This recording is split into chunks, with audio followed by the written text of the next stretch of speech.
Welcome to the comfy zone. Make yourself at home.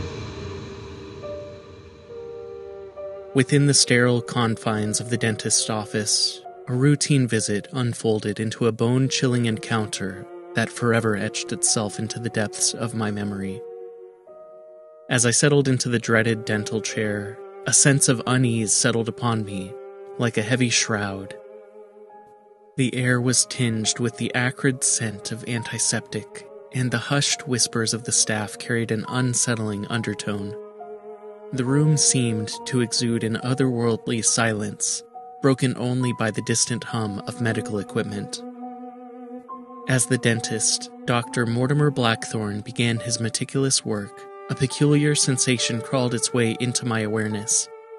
It started as a faint tapping, barely discernible above the whirring of the drill. I strained my ears, trying to make sense of the disquieting noise. To my horror, the taps transformed into something far more sinister, a rhythmic, deliberate sound that echoed through my head, like a slow and measured march. With growing dread, I realized the source of the eerie noise, the dentist's instruments. Each scrape and prod against my teeth and gums reverberated within me, magnified by the acoustics of my own body. The innocuous dental procedures took on an ominous quality, their sounds akin to stealthy footsteps on a darkened corridor. My heart raced, pounding in sync with the unsettling rhythm, as if it, too, was caught in the clutches of this twisted symphony. Perspiration coated my palms and an unshakable chill slithered down my spine, even as the dentist continued his work, seemingly oblivious to the haunting cadence that had seized my senses. As minutes stretched into an eternity, the dental chair felt more like a sinister throne, holding me captive in this macabre performance. The once familiar surroundings morphed into a surreal tableau of gleaming instruments and masked faces, now bearing an uncanny resemblance to haunting specters. A sense of powerlessness enveloped me, amplified by the clinical sterility of the room. I longed to escape, to flee from the clutches of this unsettling ordeal. Yet I was bound to the chair, entrapped by both physical restraints and the fear that gripped my racing heart. With each passing moment, the eerie sounds from the dental instruments grew louder, intensifying my distress. It felt as though the very essence of the room had transformed, veering into an unsettling realm beyond comprehension. As the dentist leaned in closer, his face obscured by the sterile mask, a shiver crawled up my spine. In the dim light, his gloved hands appeared elongated and distorted, their movements slow and deliberate, as if guided by an unseen force. I watched with mounting terror as their touch became colder, sending a chill that permeated to the very core of my being.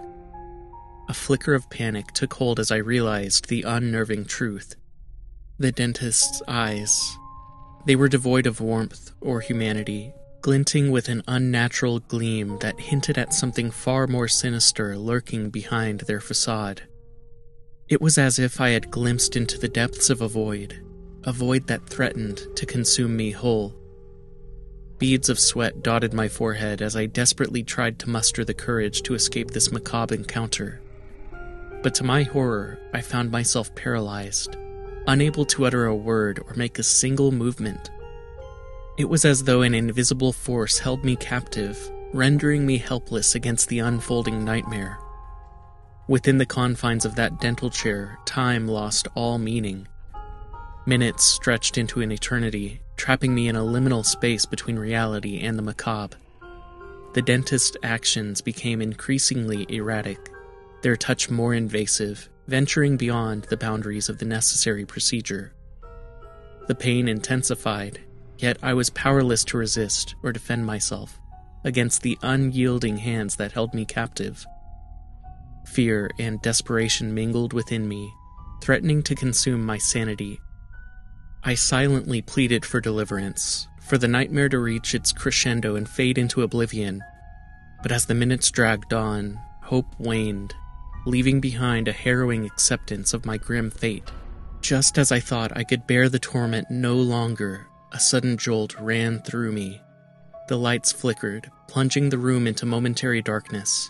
It was in that fleeting moment of obscurity that a surge of adrenaline coursed through my veins, igniting a spark of defiance within me. Summoning every ounce of strength I could muster, I broke free from the paralyzing grip that held me captive.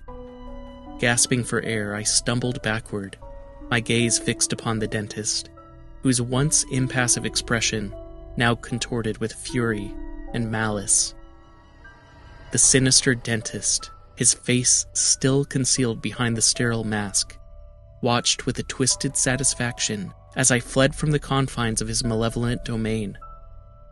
With a haunting grin stretching unnaturally across his lips, he slowly removed his gloves, revealing long, bony fingers that seemed more akin to skeletal appendages.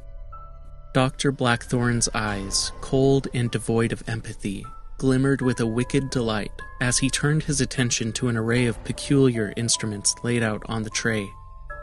Each tool possessed an otherworldly aura, their purpose shrouded in secrecy and darkness. With a calculated precision, he began to examine them, his fingers caressing their surfaces as if drawing power from their sinister origins. As he delved deeper into his strange ritual, an unsettling energy filled the room, thickening the air with an ominous presence. The dental chair seemed to come alive, its leather upholstery contorting and pulsating as though it harbored a malevolent life force. Dr. Blackthorn's movements became more frenzied, his motions matching the chaotic dance of the flickering lights above. A chilling melody, reminiscent of a discordant lullaby, escaped his lips, filling the sterile chamber with an otherworldly symphony that echoed with the souls of the damned. With an unsettling grace, he extended his hand toward a small vial, its contents shimmering like liquid moonlight. With a deft twist of his wrist, he uncorked the vial, releasing a swirling mist that spiraled upward, intertwining with the ethereal glow of the dental lamp. Drawing closer to the now deserted dental chair, Dr. Blackthorn's eyes gleamed with a malevolent intensity. In a gesture that defied reason and sanity, he dipped his fingers into the mist, drawing forth strands of spectral energy. With each delicate touch, the mist transformed into a peculiar luminescent substance, resembling strands of ethereal dental floss, tainted with an eldritch essence. A sinister smile played upon Dr. Blackthorn's lips as he proceeded to weave intricate patterns in the air, his fingers moving with preternatural agility. The luminous strands twisted and turned, forming grotesque dental structures and nightmarish oral sculptures that defied the laws of anatomy and sanity. As the twisted dentist continued his macabre work, an eerie luminescence enveloped the room, casting haunting shadows upon the sterile walls. The dental chair itself seemed to writhe in response, its contours shifting and reshaping into an abomination that resembled a maw of nightmares, adorned with razor-sharp teeth and pulsating gums. And then, as if caught in a sinister dream, my consciousness faded into darkness.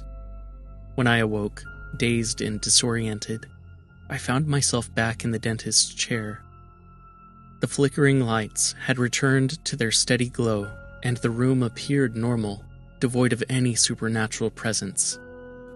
Dr. Blackthorn stood beside me, his face hidden once again behind the sterile mask, his demeanor calm and professional. "You're all done," he said with an unsettling calmness, as if nothing out of the ordinary had transpired. "You did great." I couldn't shake the feeling that he knew, that behind that mask and those eyes lurked a knowledge of the nightmarish encounter I had just endured.